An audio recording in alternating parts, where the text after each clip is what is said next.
Magandang araw mga kagabay. Ngayon po ay March 20, 2025, araw po ng Huwebes. Napakaganda po ng gospel. Ito po tungkol sa isang mayaman, may magharang damit, kasuotan, maraming pagkain, nasa kaharian. Talagang sobrang yaman niya at napakaaluan ng buhay.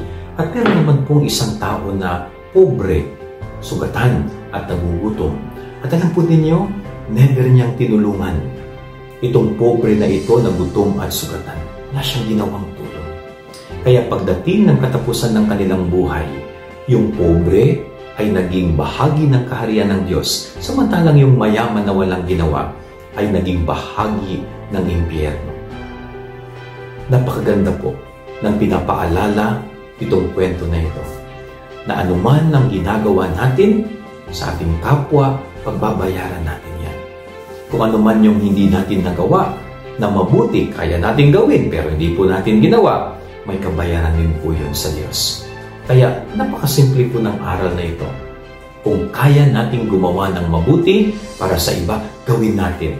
Huwag nating ipagkait ang paggawa ng kabutihan. Kaya kung may kakayanan tayong tumulong, tumulong tayo. Kung may kakayanan tayong magbigay, magbigay tayo. Hindi malaking kabawasan ang tumulong at magbigay sa nangangailangan.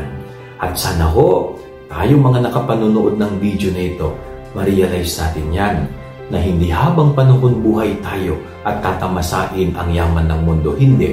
Time will come na tayo'y mamamatay. At mahalaga na sa oras ng kamatayan natin, mas marami tayong nagawang kabutihan kesa sa kasamaan. Yan ang ating gabay aral ngayong hapon. God bless po sa inyo lahat. Pagpalain kayo ng Panginoon.